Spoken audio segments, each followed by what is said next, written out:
Hello વિદ્યાર્થી મિત્રો, કેમ છો?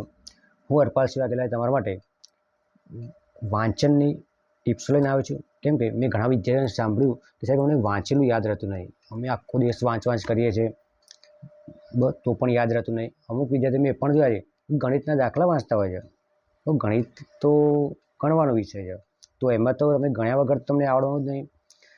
તો પણ આપણે ગણિત સિવાયના બીજા વિષયોને કઈ રીતે યાદ રાખવા, તો કેટલીક ટિપ્સ છે. આપણને એવું કહેવામાં આવે છે કે તમે સવારે વહેલા 3, 4, 5 વાગે ઉઠી બસ વાંચો, તમને જલ્દી યાદ રહે.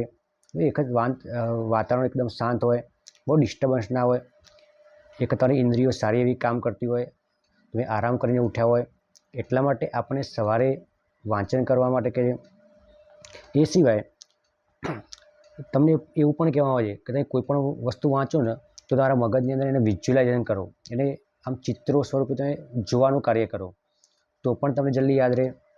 એ સિવાય એ પણ તમે સાંભળ્યું છે કે વાંચતી વખતે તમારે અલગ એક નોટ્સ બનાવવાની, મુદ્દા જે અગત્યના મુદ્દા એ તમે લખતું જવાનું, તો તમારે વાંચવામાં સરળતા રહે. તો આ બધું તમને સાંભળ્યું છે. એ સિવાય તમે એ પણ સાંભળ્યું કે એક દિવસ વાંચો, પછી એનું એક અઠવાડિયા પછી પુનરાવર્તન કરો, ત્યારબાદ એક મહિના પછી પુનરાવર્તન કરો. તો આ બધી તમારી સાંભળેલી વાતો હતી કે તમે આ રીતે વાંચો તો યાદ રહેશે, આ રીતે લખો તો યાદ રહે. પણ હું તમારા માટે એક સરળ ટિપ્સ લઈને આવ્યો છું કે જે દરેક વિદ્યાર્થી માટે ઉપયોગી થશે. તો તમારે શું કરવાનું, એક પ્રશ્ન વાંચવાનો, ખાલી વાંચવાનો, યાદ રાખવાનો નહીં, ખાલી વાંચવાનો.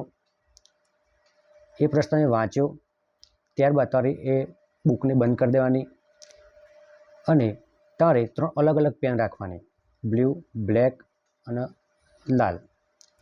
તો ત્રણેય પેનો તમારે શું કરવાનું, એ પ્રશ્ન વાંચ્યો તમે તો શરૂઆતમાં એ પ્રશ્નનો જવાબ તમારે નોટ્સની અંદર એકવાર બ્લુ પેનથી લખવાનું, તમે જે યાદ આવે, તમે જે એક વખત વાંચ્યું અને એક વખત વાંચ્યા પછી તમે જે પણ કંઈ યાદ હોય એ તમારે લખવાનું બ્લુ પેનથી. ત્યારબાદ એને બ્લેક પેનથી લખવાનું અને ત્યારબાદ એને લાલ પેનથી લખવાનું. આ ત્રણેય પેનથી લખ્યા બાદ તારો પ્રશ્નનો જવાબ લગભગ તમને 60-70% યાદ રહી ગયો છે. ત્યારબાદ તારી બુક્સ જોઈ લો, તમે કયા કયા શબ્દો અથવા કયા કયા વાક્ય તમે ભૂલી ગયા, એને ફરી એક વખત વાંચો અને ફરી વખત 1 કે 2 વખત લખી દો. એ તમારો એ પ્રશ્ન એકદમ રેડી. તો હવે તમારે ભાઈ એને જોવું હોય તો શાંતિથી બેસી જ્યારે પણ ટાઈમ મળે ત્યારે તમે જોઈ લો, અથવા રાત્રે ઊંઘતી વખત તમે શું વાંચ્યું એ ખાલી પ્રશ્નો યાદ કરો કે આવું અંદર આવે. તો તમે આ રીતે અપનાવો કે કોઈ પણ પ્રશ્ન એક વખત વાંચો અને અલગ અલગ 3 પેનથી 3 નોટબુકમાં લખો અને ત્યારબાદ એને તમે રિઝલ્ટ જુઓ. તો તમને કેવી રીતે યાદ રહે છે અને તમે વાંચો, એ પ્રશ્ન લખ્યા બાદ તમને કેવું રિઝલ્ટ મળે છે એ તમે મને કહો, કોમેન્ટ બોક્સની અંદર કોમેન્ટ કરો. તો જો તમને આ વિડીયો ગમ્યો હોય તો આ વિડીયોને લાઈક કરો, તમારા વિદ્યાર્થી મિત્રોને શેર કરો અને આ ચેનલને સબસ્ક્રાઈબ કરો. જય હિન્દ.